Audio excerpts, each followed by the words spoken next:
Welcome to Beyond the Headlines, where we break down today's local news stories with our very own reporters. Today we will talk about a local bowling alley closing and the impact that will have on the area. And we're getting a wicked check-in here from cast members about how their run in Peoria is going. And lastly, I'll be sharing a recap of Peoria City Council meeting that I went to last night. Our first big local story of the day, Landmark Lanes, a bowling alley in Peoria, will be closing its doors on September 23rd. WMBD's Austin Feeman joins us now with more about what the closure means for other bowling alleys and the bowling community. Bowling. You know, it gets, yeah, exactly. So why is the bowling alley closing? Why is Landmark Lanes shutting down? Yeah, so right before this, Landmark posted on Facebook saying that they are closing down due to a pending sale on the property. Now, we don't know who is buying the property or what that all entails. It's very vague, but that is basically what they shared with the community, is that someone is buying the property and they no longer will be in there. But some other factors that I went and spoke with some other owners of bowling alleys today, and some of the factors they were kind of thinking was there's been a new rental tax in Illinois, which is kind of causing, obviously they're having to spend more money on their rental and tax on that, so obviously that's more money, less money going into their bowling alley and more money going into the tax, so that's less money for them. And it also could be the price of living increasing.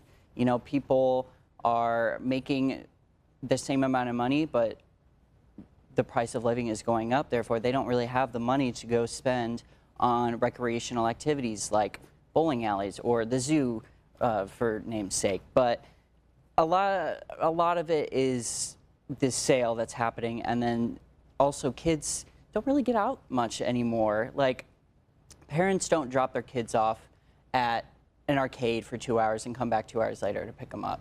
Right. People don't do that anymore. Kids are chronically online now.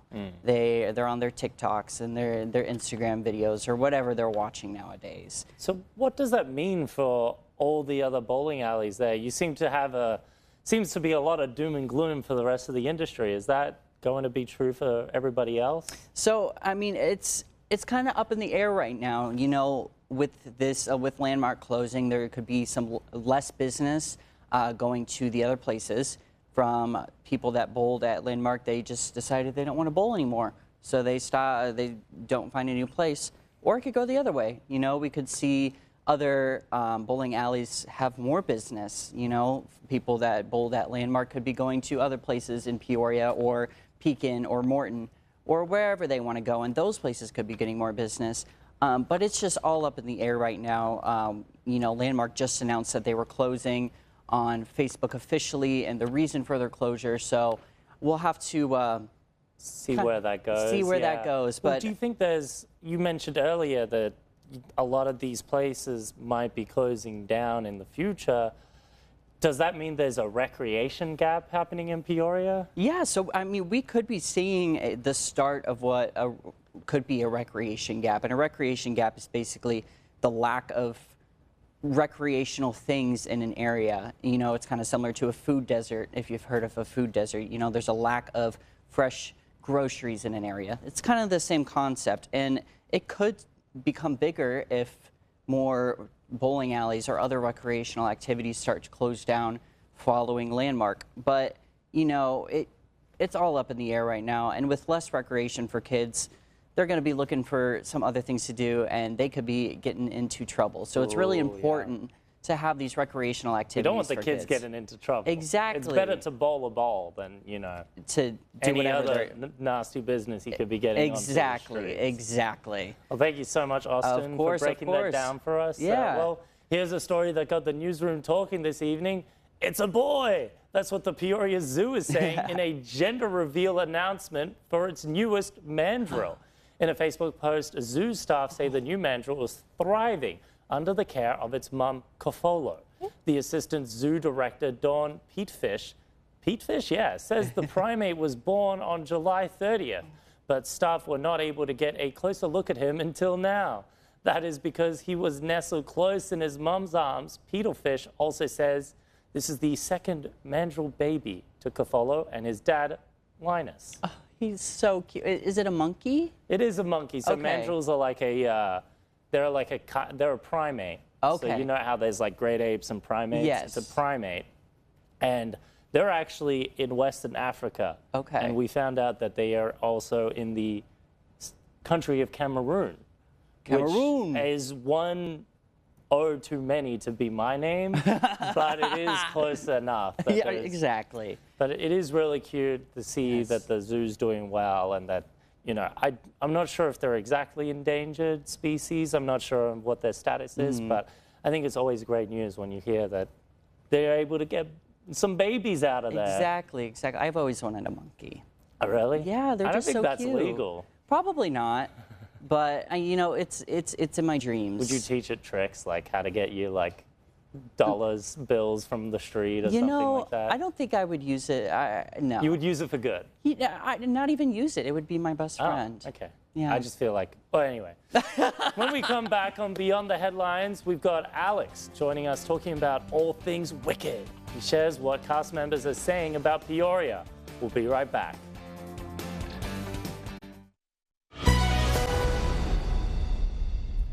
Welcome back. Another big local story of the day. Since last Wednesday, the cast and crew of Wicked has brought the over 20-year-old musical to the Prairie Home Alliance Theatre stage.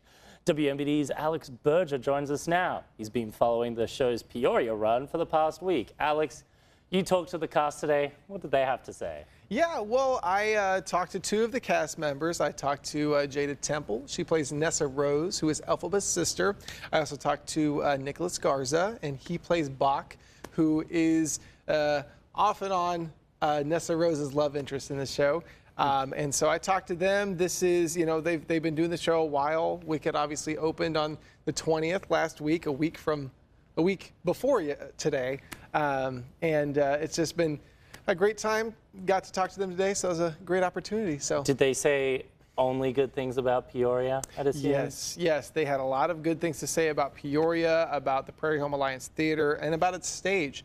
Something that's interesting is the stage that we have is actually larger than most stages that they perform on. It's got larger wings, and sometimes that backstage has to act as a dressing room for some of the characters, because there's a lot of quick changes, there's a lot of things going on, and as you can see on the video right now, there's a lot of stuff to maneuver throughout the stage as well. A Right. lot of big pieces. You've got the wizard's head, you've got a lot of stuff that's going on the stage, and so to have a stage of our size is really good, because a lot of stages they perform on don't have the left and right wings. So it's Wow. very closed Okay. off. So, and besides that, I mean, they had nothing but good things to say about the Peoria crowd that's come out to see him for the past week. Well, that's perfect. Well, you talked to them about Peoria.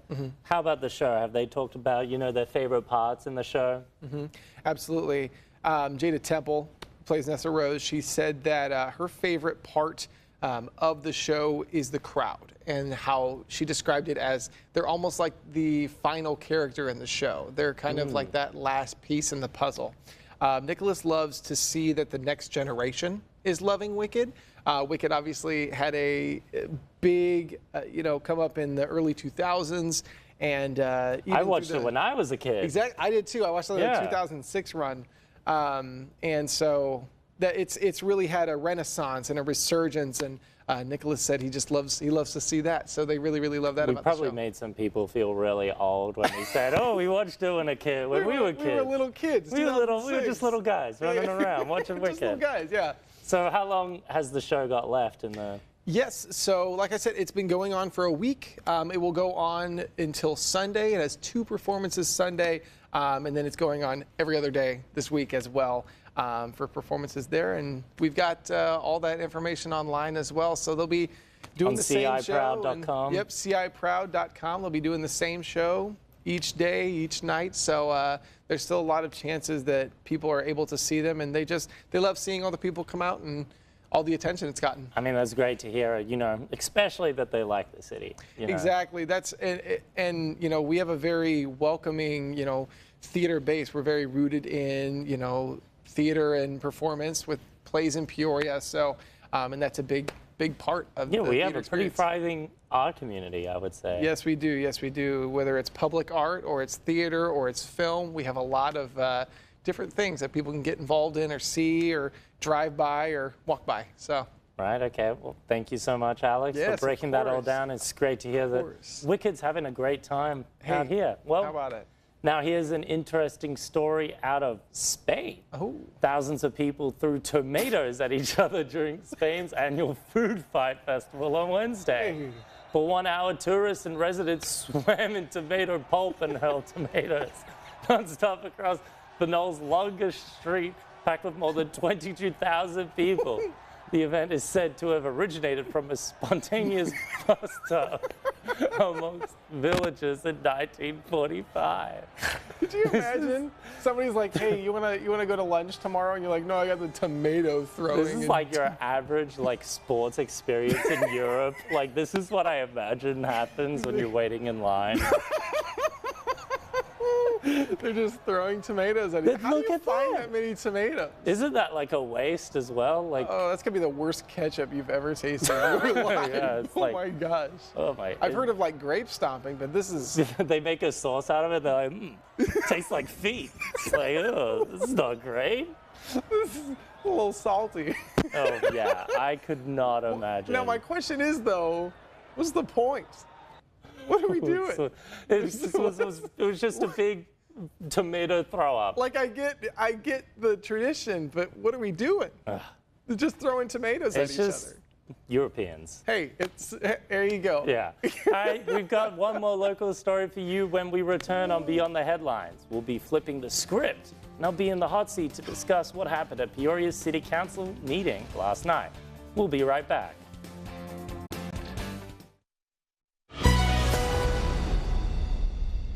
All right, we are switching spots now, and Cameron sits in the hot seat to discuss a story he's been covering. Cameron went to Peoria City Hall to talk to councilors about why energy bills have gotten so high. So, Cameron, what happened at this meeting? Cameron, it kind of sounds like the same. But yeah, basically what happened, Amarin was invited to give a presentation, and they basically went, here's why energy prices have gotten so high. And the main reason is because of data centers. These AI technologies, they require a lot of energy. And I sat in one of the committees earlier in the month, and they were like, one of the comment spokespersons was like, we've heard requests of up to a whole gigawatt of energy for data centers, which is a lot. That's a lot of energy. That requires like 1 million solar panels. Probably not exactly 1 million, but a lot to actually power. So, and then the supply, they say the supply has been cut because Illinois across the state has been slowly shutting down some of its coal power plants. Some might know the Bartonville one was shut down, but that was obviously due to some of the chemicals and health issues that were arising because of the smoke that was coming around. So it was really interesting they talked for about an hour, and they didn't really, as most energy conversations seem to have gone, there wasn't very many solutions at the end of the talk. It was just, oh, they're expensive and here's why. Yeah, so after an hour of this meeting, how did councilors respond to this? So some councillors, they took different approaches, different from, the others, because they come from different political spectrums. And, some of them are like, well, we have an issue with mainly some of the more conservative ones were like, this is a huge energy, like clean energy issue. Like it was the green energy folks that have ruined this all, and that is the main problem for this energy. Others were like, in that same vein, were like, we shouldn't have shut down the Bartonville plant. We should keep all these coal power plants up. We should start them up again. It'll be great for the energy problems. And luckily for now, Illinois is a net exporter of energy, so when our demands aren't too high yet, but they're expected to go higher. Other councillors, they just appreciated the presentation there, and some of them even went as far as kind of attacking the company itself and going, you were more focused on your profits and Wall Street. So some points it got pretty heated, but it seemed like they were able to at least see a middle ground of, this is why it's happening. Yeah, and with these high prices, I mean, did they lay out any solutions to these energy bills? So most of the solutions will have to go to Springfield. Basically, the city itself can't really do a lot to change anything when it comes to energy bills. It has to come from the state level. And the state has considered a couple of things. The two big things are energy storage and nuclear plants. They would look to remove a moratorium on large modular nuclear reactors. They recently removed a small modular one that was basically like a couple of years ago. That allowed UIUC to start considering building a small nuclear reactor in Champaign to, power their city and the campus itself. And then energy storage is something that a lot of clean energy folks and energy-focused groups have seen come out of Texas. And it's new technology that's been quite successful at helping them with their grid problems. So I think Illinois is looking at that and being like, okay, in the next couple of years, we're probably okay. Hit 2030, hit 2035, we're expecting a huge demand increase over that time. And it's obviously because of data centers, but also because of electric cars. There are more electric cars are expected to be on the field. So it's mainly those problems that have become the most biggest, at least the best solutions that they have so far. Yeah, do you think it'll make its way to the state level and go down south to Springfield? Probably. It will probably make its way. It definitely should make its way. Yeah, absolutely. Well, moving on to another story we got. If you ever wanted to be a world record holder, you might have a chance. Guinness World Records is turning 70, and to celebrate, they'll be highlighting jaw-dropping record holders from around the world. But not only that, Guinness is releasing 70 unclaimed world record titles for anyone itching to make history. Records still up for grabs include the most high fives in 30 seconds, the fastest time to blow a postage stamp 32 feet, and the most whoopee cushions sat on in one moment. Okay, now we heard about this, and so we do have to. We have to try and hit so we're going to give you a little high bit of five. a try. Are you ready? Yeah, we're doing the high five world record Until right you now. say stop. We're going to go. Yeah. Ready? All right. Ready? Let's go. Are we getting a lot? I think we're. Are they watching this? Is Guinness watching this? I think we're pros. I hope someone's counting this. I think we're at 10. We're not making a noise. We've got to make a noise. We're losing. We've got 10 seconds. I think we got it. Oh, okay. 10 seconds. All right. Well, thank you for joining us for today's Beyond the Headlines. You can find all these stories and more over on our website, ciproud.com. Thank you, Cameron. Thank you. Yeah. For breaking news and weather updates 24/7, log on to ciproud.com and download the free CI Proud to Go mobile app.